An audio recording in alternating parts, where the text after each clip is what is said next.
মা, তুমি এখানে চা বেচতেছো? তুমি আমারে আর কত কষ্ট দিবে? আমার বউ আমারে বললো চা বিক্রি করতেছে। আমি এই কথা শোনার পরে নিজের আর সামলা রাখতে পারি না। আমি এই জন্য তোমাকে নিতে আসছি। আমি থাকতে তুমি এত কেন কষ্ট করো? ভিক্ষা করো, চা বিক্রি করো, এত কষ্ট দরকার কি তোমার? আমি না তোমার সন্তান? তুমি না আমার জন্ম দিছো? তাহলে এত কষ্ট কেন করো আম্মা? বাবারে, কিছু কিছু কষ্ট সন্তানের ভালোবাসার জন্য করতে হয়।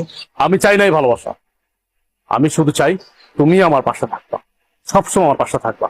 তুমি পিছে কি করছো না করছো আমি সব ভুলে গেছি। তুমিও আমাকে মাফ করে এখন তুমি আমার সাথে চলো, আমার বাসায় থাকবা, চলো। না বাবা, আমি তো তোর আগেই কইছি আমি যাব না। আমি চাই না তোর সংসারে অশান্তি হোক, তোরা ভালো থাক, এইটাই আমি চাই। তুমি এটা কেমন কথা বলতেছো? আমার সংসার অশান্তি? আমি যেদিন থেকে আমার বউরে বিয়ে করছি সেদিন থেকে তো আমার জীবন অশান্তি শুরু হয়ে গেছে। তুমি আর নতুন করে কি অশান্তি শুরু করবা?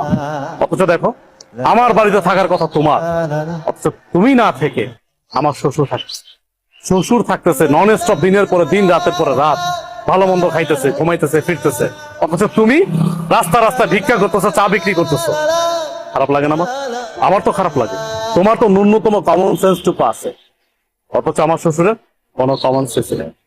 আমার বোর কাছে আমার শ্বশুরই সব।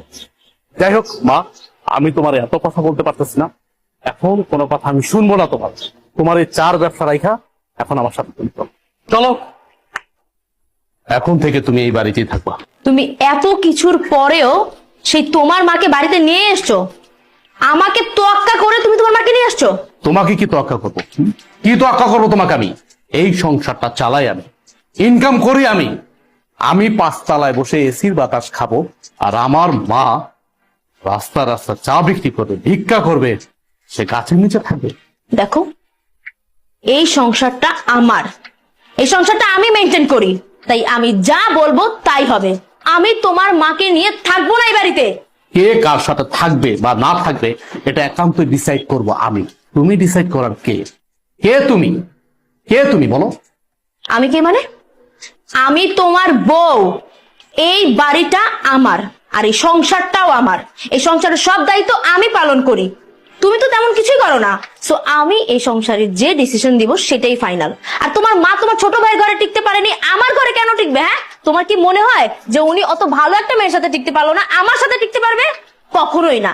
আমি তোমার মাকে নিয়ে এই এক ছাদের নিচে কোনো দিনও থাকবো না। এখনো সময় আছে, তোমার মাকে বের করো। বাহ, এই বাড়ি তোমার, তোমার কথা মতো চলবে। এই বাড়ি আমার, আমি আমার টাকায় কিনেছি, পরিশ্রমের টাকা দিয়ে কিনেছি। আর চাকরিটা করতেছি পরিশ্রম করে, কিন্তু চাকরি করে টাকা উপার্জন করি। হ্যাঁ মানলাম, তোমার বাবা আমাকে চাকরি দিয়েছে, সে অনেক সহযোগিতা করছে,